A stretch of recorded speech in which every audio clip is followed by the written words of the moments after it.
In Lesson 7, you learned your first 20 vocab words, and in this lesson, we will learn 20 more. Basileia, Basileia, kingdom. Dikaiasune, Dikaiasune, righteousness.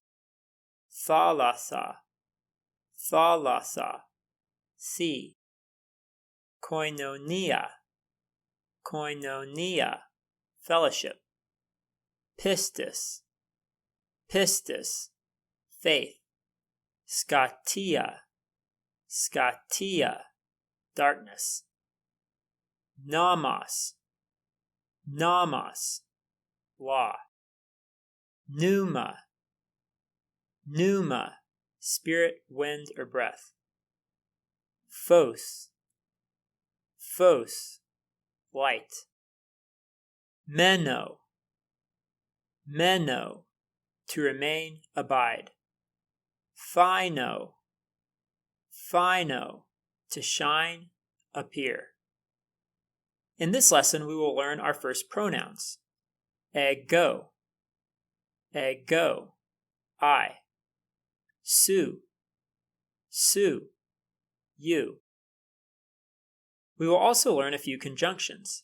Conjunctions are connecting words that link elements in a sentence. De, but or and.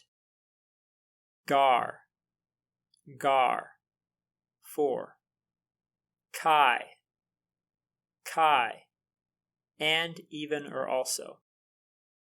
Now both de and gar are postpositives. This means that these conjunctions are never the first word in a sentence or clause.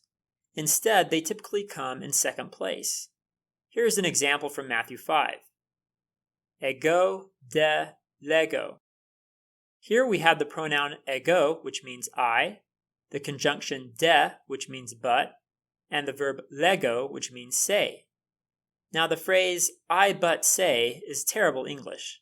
When we translate a postpositive into English, we need to bring the conjunction to the front of the sentence or clause.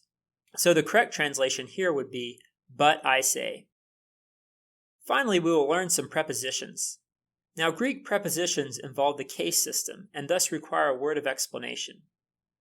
Remember this chart? This chart summarizes the basic uses of the Greek cases. However, as I noted when we introduced this chart, there are other uses of the cases which are not captured in this chart. One use of the case system, which is not included in this chart, concerns prepositions. Let's start by looking at some English prepositional phrases. A prepositional phrase must contain at least two words. First, it must contain a preposition.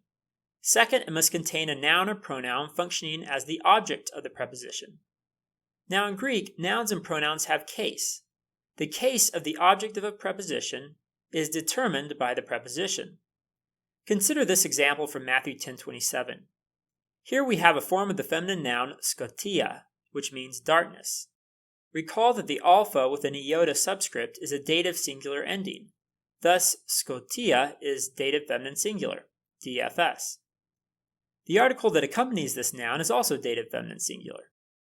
The preposition en means in, so for Matthew 10:27, we get the translation, in the darkness.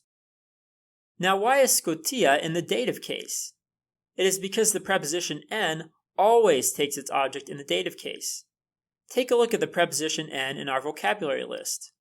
Note that next to the definition, I have indicated the case. Notice that while en takes its object in the dative case, ace takes its object in the accusative case. The other two prepositions we will learn in this lesson can take either the genitive or the accusative case. However, the meaning of the preposition changes depending on the case. So dia with a genitive object means through, while dia with an accusative object means on account of.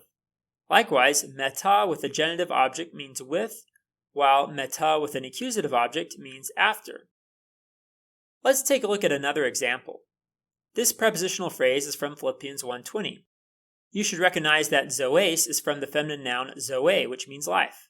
The ending tells you that this is the genitive singular form. So since the object of the preposition is in the genitive case, we know that dia means through. Thus the translation is through life. Now be sure not to confuse this use of the case system with the other uses of the case system which you learned in previous lessons. For example, you learn that the genitive case is typically used to express a relationship that in English would be expressed with the word of. Thus, you were taught that when you encounter a genitive noun, you typically translate it by inserting the word of. Take, for example, the phrase logon zoes from Philippians 2:16. Once again, we had the genitive singular form zoes. Here, however, the genitive zoes modifies the head noun logon. Logon is an accusative singular form of logos, which means word.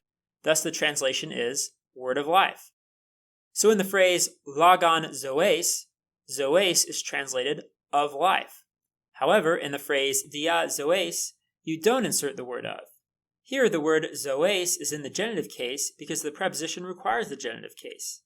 Thus, zoes is simply translated life. Alright, well that concludes this lesson. Go ahead and click the link below to learn these words in Quizlet.